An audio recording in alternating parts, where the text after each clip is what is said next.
नमस्कार। शिव पुराण सुनने वाले मेरे सभी साथियों को, भाई बंधुओं को, रिश्तेदारों को, यूट्यूबर्स साथियों को, सखी सहेली, चाची दादी नानी चाचा लोगों को हर हर महादेव। आइए शिव महापुराण की कथा में प्रवेश करते हैं। सभी भगवान का आवाहन करते हैं। शुरुआत आज बुधवार है, गणेश जी से करते हैं।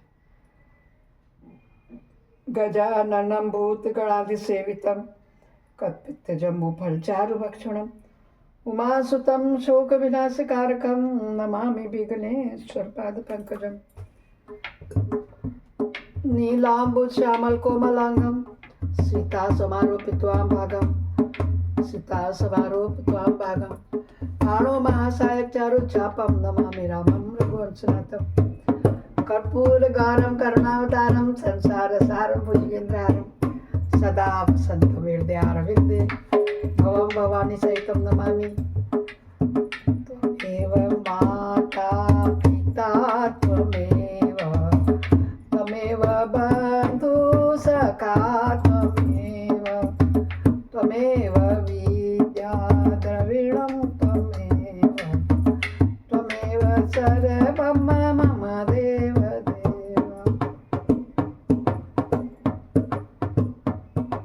गुरु ब्रह्मा गुरु विष्णु गुरुदेव महेश्वर गुरु साक्षात् परम ब्रह्मा तस्मै श्री गुरुवे नमः।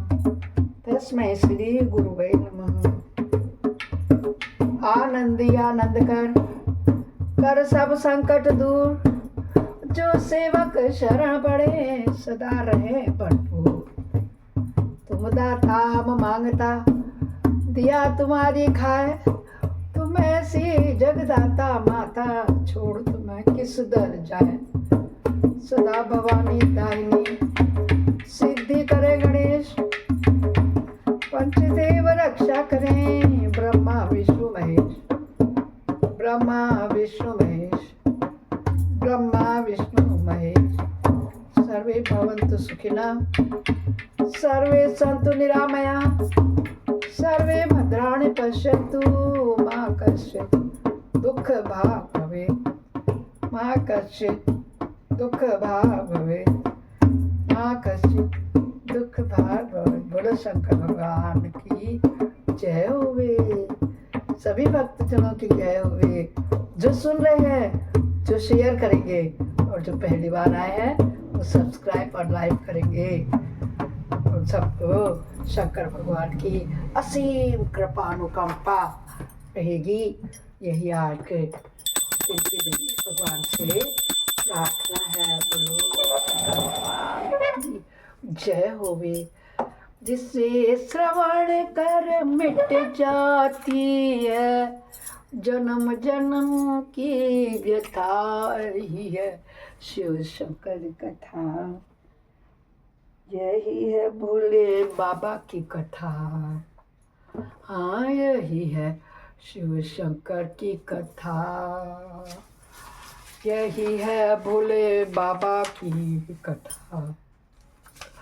दोस्तों, कल हमने चतुर्थ खंड रुद्र संहिता के कुमार खंड यानी कि कार्तिकेय खंड का 19वां अध्याय से पढ़ा था।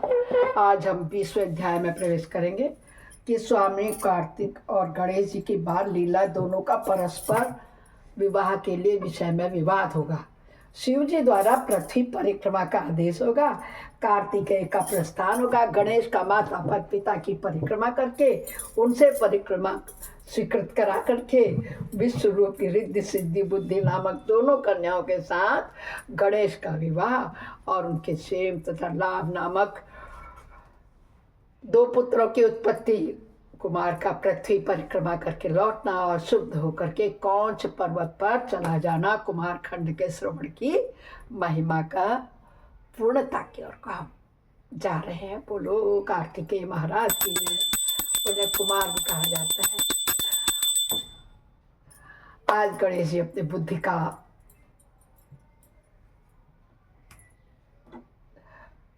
देंगे कैसे प्रस्ताव। देखिए सारी दुनिया घूमने से माता पिता का पुण्य नहीं मिलता। माता पिता को बैठा के उनकी परिक्रमा करने से ही 7 परिक्रमाओं का, पूरे संसार के परिक्रमाओं का बुद्धि का परिचायक है ये गणेश जी का। इसीलिए सर्वप्रथम और रिद्धि सिद्धि से उनकी शादी कर दी जाती है, जिनसे 2 पुत्र की प्राप्ति होती है। आइए कथा में प्रवेश करें। नारद जी ने पूछा कि तात, मैंने गणेश के जन्म संबंधी अनुपम वृत्तांत तथा परम पराक्रम से विभूषित उनका दिव्य चरित्र भी सुन लिया है। सुरेश्वर, उसके बाद कौन सी घटना घटी ये बताओ। उसका वर्णन कीजिए, क्योंकि पिताजी शिव और पार्वती का उज्जवल यश महान आनंद प्रदान करने वाला है। ब्रह्मा जी बोले, नारद जी से क्या बोले कि मुनिश्रेष्ठ, तुम तो बड़े कारुणिक हो, तुमने बड़ी उत्तम बात पूछी है ऋषि उत्तम। अच्छा, अब मैं उसका वर्णन करता हूँ, तुम ध्यान लगाकर सुनो। विप्रेंद्र शिव और पार्वती अपने दोनों पुत्रों की बाल लीला देख देख कर महान प्रेम में मग्न हो रहे। पुत्रों का लाड़ प्यार करने के कारण माता पिता को सुख दिनों दिन बढ़ता हुआ जाता था और वे दोनों कुमार प्रीतिपूर्वक आनंद के साथ तरह तरह की लीलाएं करते हुए मुनीश्वर दोनों बालक स्वामी कार्तिक और गणेश भक्ति पूरी चित्त से सदा माता पिता की परिचर्या करा करते थे। इससे माता पिता का महान स्नेह षडमुख और गणेश पर शुक्ल पक्ष के चंद्रमा की भांति दिन पर दिन बढ़ता ही गया। एक समय शिव और शिवा दोनों प्रियपूर्वक एकांत बैठे यों विचार करने लगे कि हमारे दोनों पितर विवाह के योग्य हो गए हैं, अब इन दोनों का शुभ विवाह कैसे किया जाए। हमें तो जैसे सदानंद प्यारा है वैसे ही गणेश भी है। ऐसे चिंता में पड़कर वे दोनों लीलावश आनंदमय हो गए। हे मुने, माता पिता के विचार को जानकर उन दोनों पुत्रों के मन में भी विवाह की इच्छा जाग उठी। वे दोनों पहले मैं विवाह करूंगा, पहले मैं विवाह करूंगा यो बारंबार कहते हुए परस्पर विवाद करने लगे। तब जगत के अधीश्वर दोनों दंपति पुत्रों की बात सुनकर लौकिक आचार का आश्रय लेकर के परम विस्मय को प्राप्त हुए। कुछ समय बाद उन्होंने अपने दोनों पुत्रों को बुलाया और उन्होंने इस प्रकार कहा। किस प्रकार कहा सुनिए। पार्वती जी क्या बोले, शिव जी क्या बोले अपने पुत्रों से, हे सुपुत्रों, हम लोगों ने पहले से ही एक ऐसा नियम बना रखा है कि जो तुम दोनों के लिए सुखदायक होगा, अब हम यथार्थ रूप में उसका वर्णन करते हैं, तुम लोग प्रेम पूर्वक सुनो। प्यारे बच्चों, हमें तो तुम दोनों कपुत्र समान ही प्यारे हो, किसी पर भी विशेष प्रेम हो ऐसी बात नहीं है। अतः हमने तुम लोगों के विवाह के विषय में एक ऐसी शर्त बनाई है जो दोनों के लिए कल्याणकारी है। वह शर्त यह है कि जो सारी पृथ्वी की परिक्रमा करके पहले लौट आएगा उसी का शुभ विवाह पहले किया जाएगा। क्या करें, जब 2 बच्चे लड़ाई करते हैं ना तो माता पिता कोई तीसरा कारण निकालते हैं, नहीं ये निकाला है। ब्रह्मा जी कहते हैं, हे मुने, माता पिता की यह बात सुनकर षडजन्मा महाबली कार्तिकेय तुरंत ही अपने स्थान से पृथ्वी की परिक्रमा करने के लिए चल दी कि मैं जल्दी जाता हूँ, जल्दी आऊँगा, बहुत बड़ी है पूरी पृथ्वी, तो परिक्रमा करने में समय लगेगा। गणेश वहीं खड़े रह गए। वे अपने उत्तम बुद्धि का आश्रय लेके बारंबार मन में विचार करने लगी, अब मैं क्या करूँ, कहाँ जाऊँ, परिक्रमा तो मुझसे हो नहीं सकेगी, क्योंकि कार्तिकेय का तो मयूर था वाहन, पंछी जो उड़ करके करा देगा, मगर उनका तो मूसक है, चूहे में बैठ के कितनी दूर तक जा पाएंगे। परिक्रमा तो मुझसे हो नहीं सकेगी, क्योंकि कोस भर चलने के बाद आगे मुझसे चला ही नहीं जाएगा। फिर सारी पृथ्वी की परिक्रमा करके मैं कैसे सुख प्राप्त कर सकूंगा, कैसे मेरा विवाह होगा, कैसे मेरे संतान होगी। ऐसा विचार करके गणेश ने जो कुछ किया उसे सुनो। उन्होंने अपने घर लौटकर विधि पूर्वक स्नान किया और माता पिता से इस प्रकार कहा। गणेश जी क्या बोले, पिताजी एवं माता जी, आप लोगों की पूजा करने के लिए यहाँ 2 आसन स्थापित किए हैं, आप दोनों इस पर विराजिए और मेरा मनोरथ पूर्ण कीजिए। पूजा करनी है मुझे, आप लोग बैठ जाओ। बैठ जाते हैं माता पिता। ब्रह्मा जी कहते हे मुने, गणेश की बात सुनकर पार्वती और परमेश्वर उनकी पूजा ग्रहण करने के लिए आसन पर जाकर बैठ गए। तब गणेश ने उनकी विधि पूर्वक पूजा की और बारंबार प्रणाम करते हुए उनके 7 बार परिक्रमा कर दी, प्रदक्षिणा कर दी। बेटा नारद, गणेश तो बुद्धि सागर थे ही, वे हाथ जोड़कर प्रेम मगन हो माता पिता की बहुत प्रकार से स्तुति करके बोले। क्या कहा गणेश जी ने, हे माता जी तथा हे पिताजी, आप लोग मेरी उत्तम बात सुनिए और शीघ्र ही मेरा शुभ विवाह कर दीजिए। ब्रह्मा जी कहते हैं, हे मुने, महात्मा गणेश का ऐसा वचन सुनकर वे दोनों माता पिता महाबुद्धिमान गणेश से क्या बोले। शिवा और शिव ने कहा, बेटा तू पहले काननों सहित इस सारी पृथ्वी की परिक्रमा तो करा, काननों सहित, जंगलों सहित। कुमार गया हुआ है, तू भी जा और उससे पहले लौटा, तब तेरा विवाह पहले कर दिया जाएगा। ब्रह्मा जी कहते हैं, हे मुने, नियम परायण गणेश माता पिता की ऐसी बात सुनकर कुपित हो तुरंत बोल उठे। गणेश जी ने कहा, हे माता जी तथा हे पिताजी, आप दोनों सर्वश्रेष्ठ धर्मरूप और महाबुद्धिमान है, अतः धर्मानुसार मेरी बात सुनिए। मैंने 7 बार पृथ्वी की परिक्रमा की है, फिर आप लोग ऐसी बात क्यों कह रहे हैं? ब्रह्मा जी कहते हैं, मुने, शिव पार्वती तो बड़े लीलानंदी ही ठहरे। वे गणेश का कथन सुन लौकिक गति का आश्रय लेके बोले, सांसारिक तो उसमें। शिव पार्वती ने कहा, हे पुत्र, तूने समुद्र पर्यंत विस्तार वाली बड़े बड़े कानूनों से युक्त इस सप्तपदी विशाल पृथ्वी की परिक्रमा कब कर ली? कब करी तूने? ब्रह्मा जी कहते हैं, मुनि, जब शिव पार्वती ने ऐसा कहा तब उसे सुनकर महान बुद्धि संपन्न गणेश बोले। क्या कहा गणेश जी ने? हे माता जी, हे पिताजी, मैंने अपनी बुद्धि से आप दोनों शिव पार्वती की पूजा करके प्रदक्षिणा कर लिया है, अतः मेरी समुद्र पर्यंत पृथ्वी की परिक्रमा पूरी हो गई है। धर्म के संग्रहभूत वेदों और शास्त्र में ऐसे वचन मिलते हैं, वे सत्य हैं, असत्य नहीं है। वे वचन क्या है? जो पुत्र माता पिता की पूजा करके उनकी प्रदक्षिणा करता है, उसे पृथ्वी परिक्रमा जनित फल शुभ हो जाता है। जो माता पिता को घर पर छोड़कर तीर्थ यात्रा के लिए जाता है, वह माता पिता की हत्या से मिलने वाले पाप का भागी होता है, क्योंकि पुत्र के लिए माता पिता का चरण सरोज रज ही महान तीर्थ है। अन्य तीर्थ दूर जाने पर प्राप्त होते हैं, परंतु धर्म का साधनभूत यह तीर्थ तो पास में ही सुलभ है। पुत्र के लिए माता पिता और स्त्री के लिए पति, ये दोनों सुंदर तीर्थ घर पर ही वर्तमान है। ऐसा जो वेद शास्त्र निरंतर घोषित करते हैं, उसे फिर आप लोग असत्य कर दीजिए, और यदि वह असत्य हो जाएगा तो निस्संदेह वेद भी असत्य हो जाएगा। वेद द्वारा वर्णित आपका यह स्वरूप भी झूठा समझा जाएगा। इसलिए या तो शीघ्र ही मेरा शुभ विवाह कर दीजिए, अथवा यूँ कह दीजिए कि वेद शास्त्र झूठे हैं, आप दोनों धर्म रूप हैं, अतः भली भांति विचार करके इन दोनों में जो परमोत्तम प्रतीत हो उसे यत्न पूर्वक करना चाहिए। बुद्धि के दाता है गणेश जी, वेद और शास्त्र की बात सामने रख दी उन्होंने। ब्रह्मा जी कहते हैं, हे मुने, तब जो बुद्धिमानों में श्रेष्ठ उत्तम बुद्धि संपन्न तथा महान ज्ञानी हैं, वे पार्वती नंदन गणेश इतना कहकर चुप हो गए। उधर वे दोनों पति पत्नी जगदीश और शिव पार्वती गणेश के वचन सुनकर परम विस्मित हुए। तदंतर वे यथार्थ भाषी एवं अद्भुत बुद्धि वाले अपने पुत्र गणेश की प्रशंसा करते हुए बोले। शिव और शिवा ने कहा, बेटा, तू महान आत्मबल से संपन्न है, इसी से तुझ में निर्मल बुद्धि उत्पन्न हुई है। तूने जो बात कही है वह बिल्कुल सत्य है अथवा नहीं है। यही है दुख का अवसर आने पर जिसकी बुद्धि विशिष्ट हो जाती है, उसका दुख उसी प्रकार विनष्ट भी हो जाता है। जैसे सूर्य के उदय होते ही अंधकार जिसके प्रकाश पर बुद्धि है वही बलवान है, बुद्धिहीन के पास बल कहाँ है। पुत्र, वेद शास्त्र और पुराणों में बालक के लिए धर्म पालन की जैसी बातें कही गई हैं, वह सब तूने पूरी कर डाली है। तूने जो बात की है वह दूसरा कौन कर सकता है। हमने तेरी वह बात मान ली, अब इसके विपरीत बात हम नहीं करेंगे। तभी तो ये महान ग्रंथ हमारे थे, इनको पढ़ना चाहिए, इनको सुनना चाहिए, इनको समझना चाहिए। इसमें हमें सब बातों का सार मिलता है, सारा ज्ञान है। ब्रह्मा जी क्या बोले कि हे नारद, यों कहकर उन दोनों ने बुद्धि सागर गणेश को सांत्वना दी और फिर उनके विवाह के संबंध में उत्तम विचार करने लगे। इसी समय जब प्रसन्न बुद्धि वाले प्रजापति विश्व रूप को शिव जी के उद्योग का पता चला था, उस पर विचार करके उन्हें परम सुख प्राप्त हुआ। उन प्रजापति विश्व के दिव्य रूप संपन्न एवं सर्वांग संपूर्ण जितनी सुंदरी 2 कन्याएं थी, जिनका नाम रिद्धि और सिद्धि और बुद्धि था, भगवान शंकर और गिरिजा ने उन दोनों के साथ हर्षपूर्वक गणेश का विवाह संपन्न करा दिया। उस विवाह के अवसर पर संपूर्ण देवता प्रसन्न होकर पधारे। उस समय शिव और पार्वती का जैसा मनोरथ था उसी के अनुसार विश्वकर्मा ने वह विवाह किया। उसे देखकर ऋषियों तथा देवताओं का परम हर्ष प्राप्त हुआ।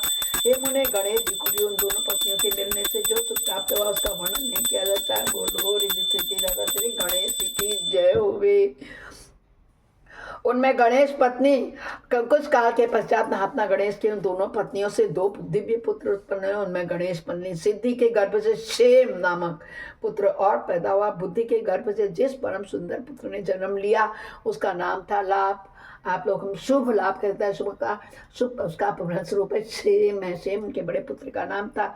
इस प्रकार जब गणेश और अचिंत सुख का भोग करते हुए निवास करने लगे, तब दूसरे पुत्र स्वामी कार्तिक पृथ्वी की परिक्रमा करके लौटे। उस समय नारद जी ने आकर कुमार स्कंद को सब समाचार सुनाए। उन्हें सुनकर कुमार के मन में बड़ा शोक हुआ और वे माता पिता शिवा और शिव के द्वारा रोके जाने पर भी न रुककर कौंच पर्वत की ओर चले गए। क्रोधित तो हुए, वो सचमुच में परिक्रमा करके आए, बुद्धि की कमी थी। गणेश जी ने बुद्धि का प्रयोग किया, वेद शास्त्रों का करके आसन पे बैठा के परिक्रमा कर ली। हे देवर से उसी दिन से शिवपुत्र स्वामी कार्तिक का कुमार कुंवर बना प्रसिद्ध हो गया। वे कुंवारे रहे इसलिए उनका नाम कुमारी है। उनका नाम त्रिलोकी में विख्यात हो गया। वह शुभदायक, सर्व पापहारी, पुण्य मैं और उत्कृष्ट ब्रह्मचारी की शक्ति प्रदान करने वाला है। कार्तिक की पूर्णिमा को सभी देवता, ऋषि, तीर्थ और मुनीश्वर सदा कुमार का दर्शन करने के लिए कौंच पर्वत जाते हैं। जो मनुष्य कार्तिकी पूर्णिमा का दिन कृतिका का नक्षत्र का योग होने पर स्वामी कार्तिक का दर्शन करता है, उसके संपूर्ण पाप नष्ट हो जाते हैं और उस मनोवांछित फल की प्राप्ति होती है। इधर स्कंद का बिछू हो जाने पर उमा को महान दुख हुआ। उन्होंने दीन भाव से अपने स्वामी शिव जी से कहा, हे प्रभु, आप मुझे साथ लेकर के वहां चलिए। तब प्रिया को सुख देने के लिए निमित्त स्वयं भगवान शंकर अपने एक अंश से उस पर्वत पर गए और सुखदायक मल्लिकार्जुन नामक ज्योतिर्लिंग के रूप में वहां प्रतिष्ठित हो गए। बोलो शंकर भगवान की जय। वे सत्पुरुषों की गति तथा अपने सभी भक्तों के मनोरथ पूर्ण करने वाले वे आज भी शिवा के सहित उस पर्वत पर विराजमान है। मल्लिकार्जुन में सभी लोग जाते हैं दर्शन करने के लिए। बेटा नारद, वे दोनों शिवा शिव भी पुत्र स्नेह से विवल होकर प्रत्येक पर्व कुमार को देखने के लिए जाते हैं। अमावस्या के दिन वहां स्वयं शंभु पधारते हैं और पूर्णिमा का दिन पार्वती जी जाती है। हे मुनीश्वर, तुमने स्वामी कार्तिक और गणेश का जो वृत्तांत मुझसे पूछा था वह सब मैंने तुम्हें कह सुनाया। इसे सुनकर बुद्धिमान मनुष्य समस्त पापों से मुक्त हो जाता है और उसकी शुभ कामनाएं पूर्ण हो जाती हैं। जो मनुष्य इस चरित्र को पढ़ता है अथवा पढ़ाता है अथवा सुनता है सुनाता है, निस्संदेह उसके सभी मनोरथ सफल हो जाते हैं। यह अनुपम आख्यान पापनाशक, कीर्तिप्रद, सुखवर्धक, आयु बढ़ाने वाला, स्वर्ग की प्राप्ति कराने वाला, पुत्र पौत्र की वृद्धि करने वाला, मोक्षप्रद, शिव जी के उत्तम ज्ञान का प्रदाता, शिव पार्वती में प्रेम उत्पन्न करने वाला और शिव भक्ति वर्धक है। यह कल्याण कारक है। शिव जी के अद्वैत ज्ञान का दाता सदा शिव में है। अतः मोक्ष का काम है। हम निष्पाम भक्तों को सदा इसका श्रवण करना चाहिए। इस प्रकार रुद्र संहिता के कुमार खंड का चौथा अध्याय पूर्ण हुआ। अब कल को हम पंचम अध्याय में प्रवेश करेंगे। विश्राम देते हैं। नमः शिवाय, ओम नमः शिवाय, ओम नमः शिवाय नमः। मैं अपनी वाणी को विश्राम देती हूँ। बोलो शंकर भगवान की जय होगी, जय जय होगी।